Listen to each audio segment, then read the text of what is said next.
Hey everybody, Quantum here, and in this video we're going to be taking a look at Sapphire Steel going up into Ruby Sapphire and Ruby Amethyst, two of the decks that are also in the top four along with Sapphire Steel and Emerald Steel, but can give Sapphire Steel some trouble, those Ruby variants. So we're going to be taking a look at two matches. I'm on the draw for this one against Ruby Sapphire, but we're going to talk about what are some of the ways that we can win with this deck into some of our tougher matchups. And one of the reasons why you would want to play Sapphire Steel, maybe for a store set championship or something, is because it does have an overwhelmingly positive matchup into the Emerald Steel deck. In my opinion, at least, it's one of the decks that can really consistently beat that deck with relative ease, since you have access to Hiram draw engines, whole new world to refill hands, and a lot of steel-based removal for the Bucky and Diablo, right? You play Tinkerbells, grab your swords, non-targeting removal options that can get around ward. Now, this opponent on turn 2 opts to drop a Flynn Rider, an interesting tech option for Ruby Sapphire and something that I've also experimented with. It is an interesting card to be playing because it can definitely help you counteract some of the more aggro decks that you're seeing popping up in the format now, with like Amethyst Steel and even some of the Amber aggro decks that can sometimes be very fast and win the game into these slower Sapphire decks. But in this matchup here, again, we have the Babooms for Diablos, and as a result, the Flynn Rider on the Ruby side does get hit as collateral damage to that when they're played in either Sapphire Ruby or Ruby Amethyst. So we do end up dropping our Popsicle here on turn 3, which is nice. And we're going to Baboom the Flynn Rider, sing the one jump ahead that we drew off of that Popsicle. So we do see our ramp is just a little late. And now we're on for Ink, which is nice here.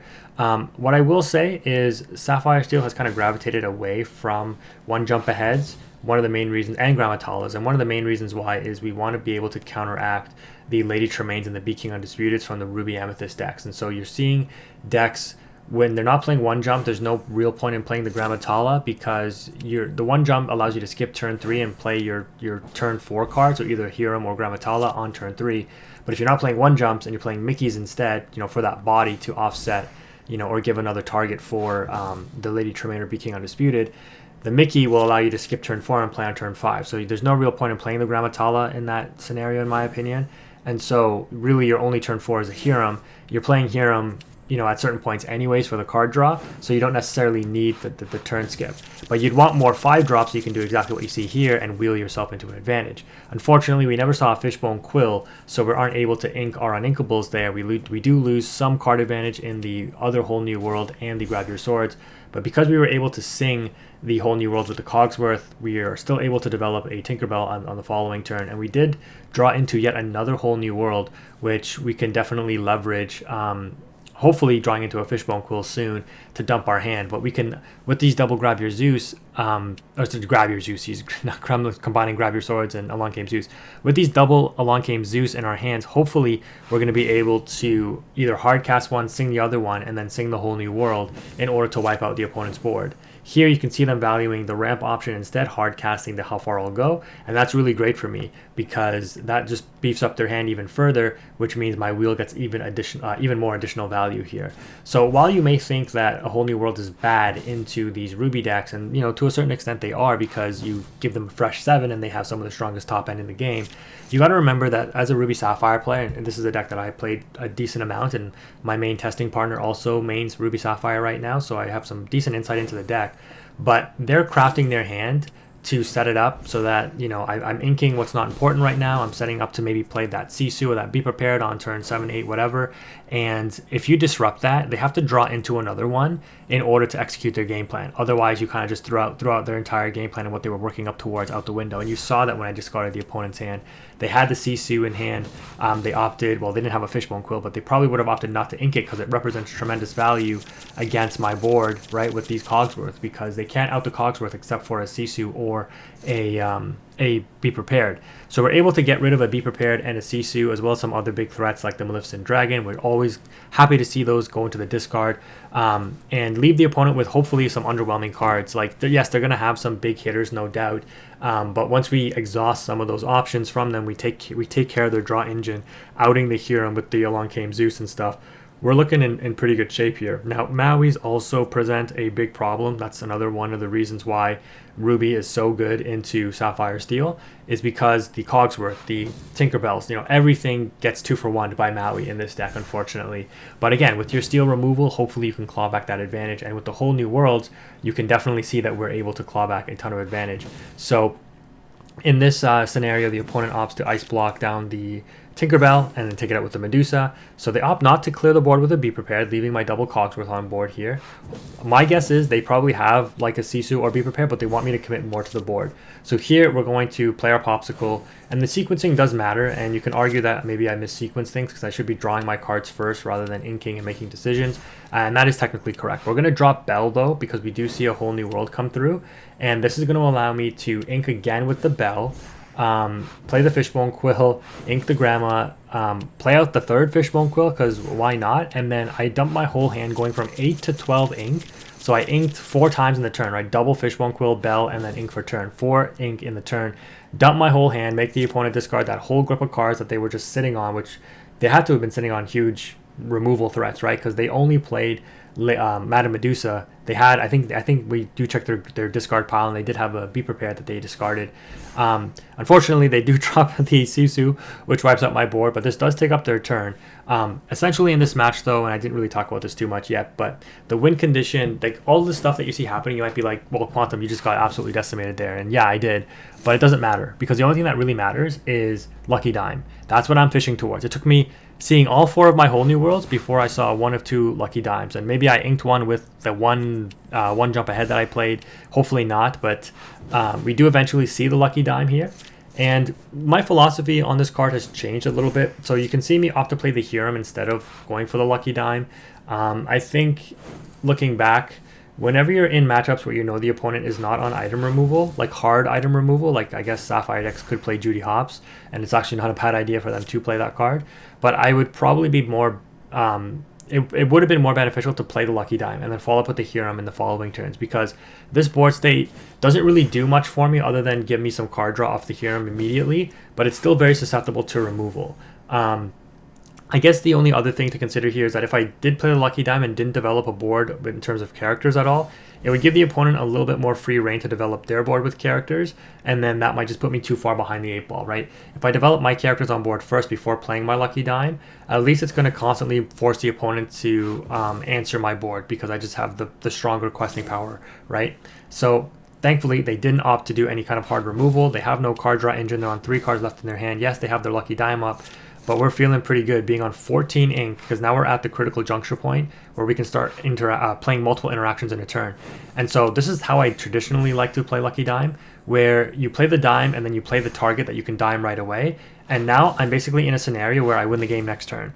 So I just instantly get to 10, questing with 2 for the Cogsworth and diming the Aerial, which of course I have more items because I want Sapphire Steel, gaining an additional 5 lore. And now if the opponent doesn't have specifically Be Prepared, I win the game, because they can't Sisu away the Aerial, they can't Medusa it, they can't ice block it down, etc. They have no way to deal with the Aerial except for Be Prepared. Like if they somehow play Tremaine and are able to out my 2 Exerted characters and then Tremaine the Aerial, I guess that's an option, but that's very unlikely. And so they have to deal with this Aerial, because it's going to quest for 5 next turn, and then I'm going to dime it for another 5 next turn. So in 2 turns, I go from 2 to 20. And even if they do out the Lucky Dime with, let's say, a Judy Hopps, like it doesn't matter, because next turn I still have the Tamatoa to recur it. I have 2 Tamatoas in hand. So that's kind of the explosive nature of Sapphire Steel and why I like it a lot, because while Ruby Sapphire is very strong, like they don't usually play Bell.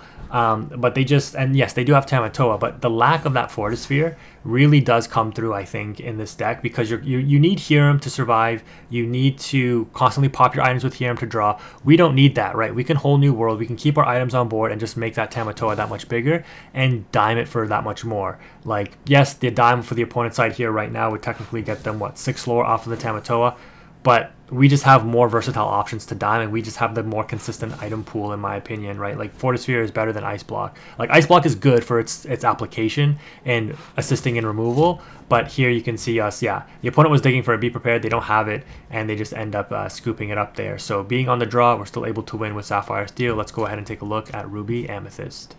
So one of the decks that have definitely exploded in popularity lately is Ruby Amethyst back onto the scene, as it always seems to do in these formats.